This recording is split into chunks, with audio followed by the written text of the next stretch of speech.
இன்றைய இறைவார்த்தை திருத்தூதர் பவுல் தெசலோனிக்கருக்கு எழுதிய முதல் திருமுகத்தில் இருந்து வாசகம்.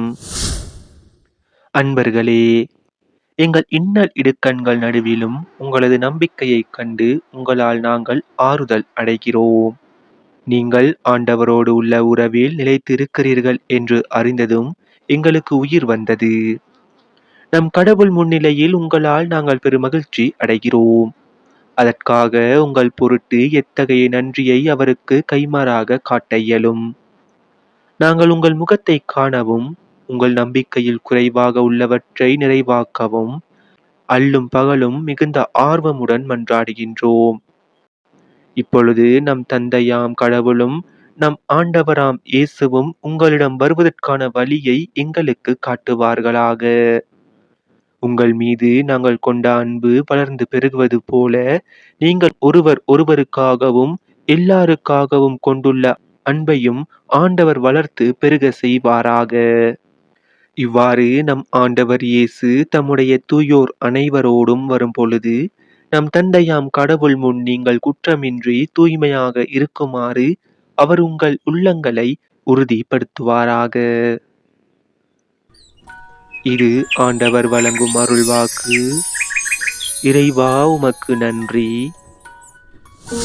இன்றைய தினத்துக்கு உரிய நற்செய்தி வாசகம். மத்தேயு எழுதிய தூய நற்செய்தியில் இருந்து. அக்காலத்தில் இயேசு தம் சீடரிடம் கூறியது: விழிப்பாயிருங்கள், ஏனெனில் உங்கள் ஆண்டவர் எந்த நாளில் வருவார் என உங்களுக்கு தெரியாது. இரவில் எந்த காவல் வேளையில் திருடன் வருவான் என்று வீட்டு உரிமையாளருக்கு தெரிந்திருந்தால் அவர் விழித்திருந்து தம் வீட்டில் கன்னமிட விடமாட்டார் என்பதை அறிவீர்கள். எனவே நீங்களும் ஆயத்தமாய் இருங்கள், ஏனெனில் நீங்கள் நினையாத நேரத்தில் மானிட மகன் வருவார். தம் வீட்டு வேலையாள்களுக்கு வேளா வேலை உணவு பரிமாற தலைவர் அமர்த்திய நம்பிக்கைக்கு உரியவரும் அறிவாளியுமான பணியாளர் யார்? தலைவர் வந்து பார்க்கும் போது தம் பணியை செய்து கொண்டிருப்பவரே அப்பணியாளர். அவர் பேறு பெற்றவர். அவரை தம் உடைமைகளுக்கு எல்லாம் அதிகாரியாக அவர் அமர்த்துவார் என உறுதியாக உங்களுக்கு சொல்கிறேன். அப்பணியால் பொல்லாதவனாயிருந்தால் தன் தலைவர் வர காலம் தாழ்த்துவார் என தம் உள்ளத்தில் சொல்லிக் கொண்டு தன் உடன்பணியாளரை அடிக்கவும் குடிக்காரருடன் உண்ணவும் குடிக்கவும் தொடங்குவான். அப்பணியால் எதிர்பாராத நாளில் அறியாத நேரத்தில் அவனுடைய தலைவர் வருவார். அவர் அவனை கண்ட துண்டமாய் வெட்டி வெளிவேடக்காரருக்கு உரிய இடத்திற்கு தள்ளுவார். அங்கே அழுகையும் அங்கலாய்ப்பும் இருக்கும்.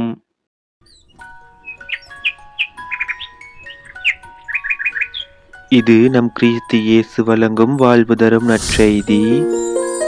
கிறிஸ்துவே உமக்கு புகழ். இறையாட்சி பணியாளர்களுடைய துளிகள். இறையாட்சிக்காக உழைப்பவர்கள் நம்பிக்கைக்கு உரியவரும் அறிவாளியுமாக இருக்க வேண்டும் என்பது நமக்கு சற்றே வியப்பை தரலாம். ஆம், பணிவு, பரிவு, எளிமை போன்றவற்றை குறிப்பிடாமல் இந்த இரு பண்புகளையும் இயேசு முன்வைப்பது சற்று வித்தியாசமாகவே இருக்கின்றது.